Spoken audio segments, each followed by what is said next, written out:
Quand je me suis lancé sur Amazon, j'ai fait comme beaucoup de gens. J'ai foncé. Je pensais que c'était rapide, simple et que je pouvais me débrouiller en apprenant sur le tas. Mais la réalité, c'est que ce genre d'approche, ça coûte cher. Aujourd'hui, je vais te faire économiser du temps, de l'argent et des blocages inutiles. Je vais te partager les 10 erreurs majeures que j'ai faites moi-même ou que j'ai vues chez des dizaines de débutants que j'ai accompagnés. Ce que je vais te dire ici, tu ne le trouveras pas dans un PDF gratuit ou dans un TikTok de 30 secondes. C'est du terrain, du vrai. La première erreur que j'ai vue, c'est vouloir aller trop vite et croire que c'est un business passif. C'est l'erreur numéro 1.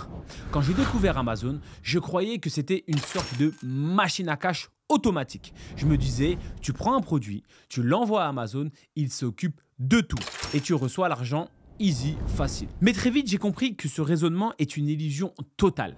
Derrière chaque produit vendu sur Amazon, il y a un vrai boulot. Trouver les bons produits, vérifier les données, gérer les documents. Respecter les règles logistiques, négocier avec les fournisseurs, suivre les marges et anticiper les variations de prix. Et surtout, le sourcing, c'est un vrai sport. Tu peux passer des heures à chercher, comparer, tester sans garantie immédiate. Et si tu veux déléguer tout ça sans comprendre, tu vas perdre ton argent et ton compte. J'ai vu des gens abandonner parce qu'ils pensaient que ça allait tourner tout seul. Mais la réalité, c'est que c'est un business actif. Au début, tu dois mettre les mains dedans à fond, monter en compétences et construire un système que tu maîtrises. Amazon, ce n'est pas de la magie. C'est de la méthode. La deuxième erreur que j'ai pu constater, c'est négliger la qualité des factures fournisseurs. Alors, celle-là, elle fait mal. Très mal même. Quand j'ai commencé, j'entendais partout « Achète un produit dans un magasin, scanne le ticket de caisse, c'est bon, Amazon va accepter. » Et beaucoup font ça. Ils prennent un ticket de caisse, Leclerc, Carrefour, Action, etc. Mais ce qu'ils ne savent pas, c'est que ces tickets ne sont pas faits pour Amazon. Amazon ne les accepte presque jamais en cas de vérification. Et plus grave encore, chaque mauvais document que tu envoies est enregistré. Amazon commence à dire « Ce vendeur ne comprend pas nos exigences. Ses achats ne sont pas traçables. Il est potentiellement risqué. » Et là, tu vas te retrouver dans une spirale de méfiance. Ton ASIN est bloqué, on te redemande des factures et toi, tu continues à envoyer des tickets. Résultat, tu fais 5 demandes de déblocage, 5 refus. Tu te dis qu'Amazon, c'est n'importe quoi. Mais non, le vrai problème, c'est que tu n'as pas appris à faire une bonne facture fournisseur dès le départ. Une bonne facture, c'est le nom complet du fournisseur, l'adresse physique, le numéro de TVA, le détail du produit avec la référence l'EAN, ton nom ou ta société dessus et tout ça au format PDF, A4, clair et lisible. Et si tu commences avec ça, Amazon te fait confiance. Donc, si tu veux que ton compte survive longtemps, pas de ticket de caisse, pas de raccourci, que du clean. La troisième erreur, c'est ne pas utiliser les outils comme SellerAmp ou bien Keepa pour vérifier les données. Moi, au début, j'avais pas tous ces outils. Je devais vérifier et faire une approximation avec les outils qui me mettaient à disposition sur les sellers centrales. Puis après, on a commencé avec SellerAmp et Keepa pour vérifier les données.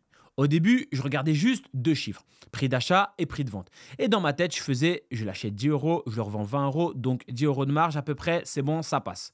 C'est faux, complètement faux. Ce que tu ne vois pas sans outils, les frais FBA réels qui varient selon le poids, la taille, la concurrence réelle, parfois invisible si tu n'as pas SellerAmp, les variations de prix sur 30 jours, 90 jours ou 180 jours. Le volume de vente réel, pas juste ce que tu espères. Le taux de rotation, les ruptures, la stabilité. Je me souviens d'un produit que j'avais trouvé à 4 € qui se vendait 15 €. Sur le papier, je faisais 6 ou 7 € de marge facile. Mais SellerAmp m'a montré que le produit avait 15 vendeurs, qu'il ne tournait qu'à 2 ventes par jour et que le prix descendait dès que quelqu'un faisait une promo. Si je l'avais pris sans l'outil, j'aurais été perdant. Aujourd'hui, je n'achète rien sans analyser les données et j'enseigne à mes élèves à faire pareil. C'est un game de précision, pas d'intuition. La quatrième erreur, c'est mal calculer sa rentabilité, l'optimiste fatal. J'ai vu tellement de gens se faire piéger là-dessus. Ils pensent que la marge, c'est juste prix de vente, prix d'achat, mais ils oublient les frais Amazon. FBA, commission, stockage, les frais de port pour l'envoyer à Amazon, la TVA située en société et les éventuelles remises fournisseurs conditionnées. Les pertes, retours, casses, défauts, remboursements, etc. Je vais te donner un exemple concret. Je calcule que je gagne 4 € par produit. Mais j'ai oublié que le prix affiché par le fournisseur était en TTC et mon outil était réglé en hors taxe. Je n'ai pas ajouté les 50 centimes de port. Je n'ai pas vu que la fiche produit perdait 1 € de valeur toutes les 2 semaines. Résultat, ma marge de 4 € est tombée à 90 centimes et j'en ai vendu moins que prévu. Perte de temps, d'énergie et d'argent. Aujourd'hui, je fais toujours 2 simulations. Une optimiste, meilleur scénario, et une pessimiste, prix plus bas, rotation plus lente et frais max. Et je décide uniquement si les 2 sont rentables, pas autrement. L'erreur numéro 5 que je vois souvent, ne pas tester en petite quantité et tout miser d'un coup. C'est une erreur que j'ai vue détruire des business entiers. Quand tu vois une promotion de dingue, tu te dis que c'est l'occasion de faire un gros coup. Tu calcules, si j'achète 1000 unités, à ce prix-là, je vais me faire 6 € de marge, donc 6 000 € de bénéfice. Mais la réalité, c'est que personne ne peut prédire le marché Amazon à 100%. Tu peux avoir un concurrent qui arrive avec un meilleur prix de nulle part. Tu peux avoir la marque qui débarque et prend la buy box. Tu peux avoir la fiche produit qui saute à cause d'un mauvais intitulé ou d'une violation de propriété. Je me souviens d'un gars avec qui on partageait la même fiche produit. Il bossait en wholesale avec une marque connue. Moi aussi. Il voit une promo énorme. Il se dit, je fais un stock pour 3 mois. C'est l'affaire du siècle. Je lui dis, fais gaffe. Si tout le monde a cette promo, tu vas te retrouver noyé dans la concurrence. Il me répond, non, t'inquiète. Toi, t'es dessus aussi. Tu veux juste pas que je prenne tout. Voilà. En rigolant, je lui dis, non. Franchement, c'est un vrai conseil.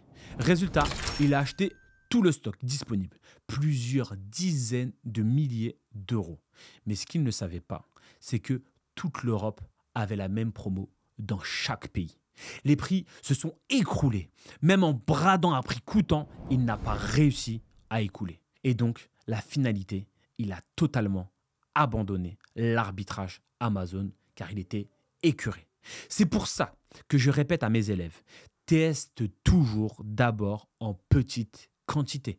Même si la promo te semble incroyable, même si le produit se vend bien, tu veux valider que le produit tourne vraiment, que tu as une chance réelle d'avoir la buy box, que la fiche est stable, que la marque ne va pas débarquer, que le prix tient sur 2-3 semaines minimum, tu testes 5, 10, 20 unités maximum. Et seulement si tout se passe bien, tu scales. La 6e erreur que j'ai souvent vue, penser qu'Amazon est ouvert à tout le monde. C'est une erreur subtile, mais ultra courante. Penser que vendre sur Amazon, c'est simple et accessible à tous. Oui, ouvrir un compte vendeur, c'est facile. Mais garder un compte sain et rentable, c'est autre chose. Tu vas être confronté à des marques qui restreignent la vente, des demandes de factures fournisseurs valides, des audits manuels d'Amazon, des blocages de fiches sans préavis, des demandes de documents très précis, parfois dans des délais très courts. Un SAV qui peut te répondre à côté de la plaque ou t'ignorer si tu n'insistes pas.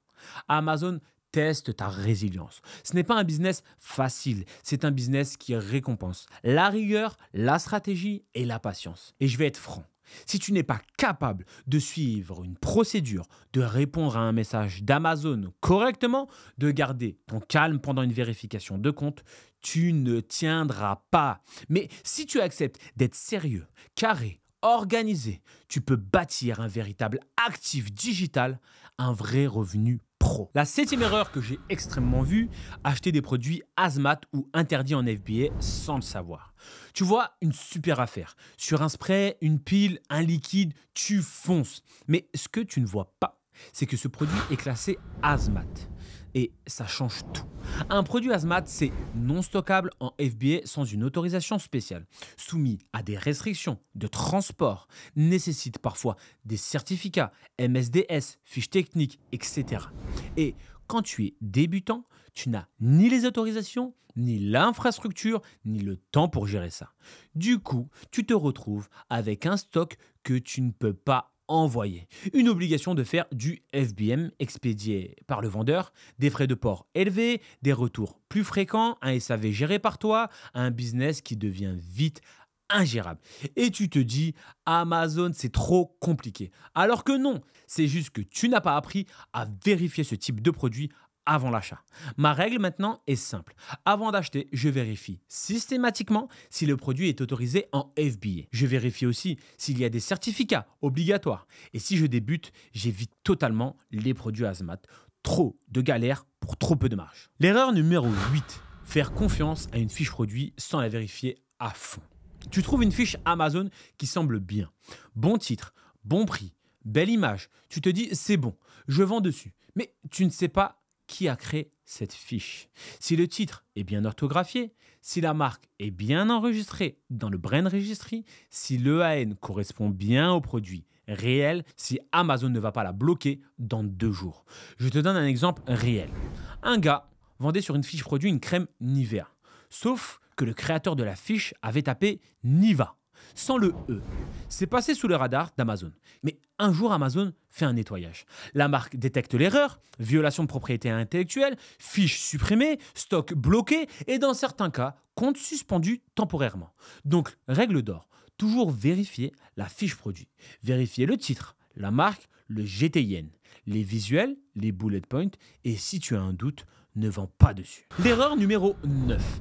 Acheter des produits non adaptés au marché local. Tu trouves une promo intéressante en Pologne. Tu achètes des jouets, du dentifrice ou bien d'autres produits. Mais tout est écrit en polonais et tu veux les vendre en France ou pire au Royaume-Uni. Résultat, les clients ne comprennent rien à l'emballage. Mauvais avis, plaintes, retours et Amazon te bloque la fiche. Tu te retrouves avec du stock invendable et là, tu dois retourner tes produits.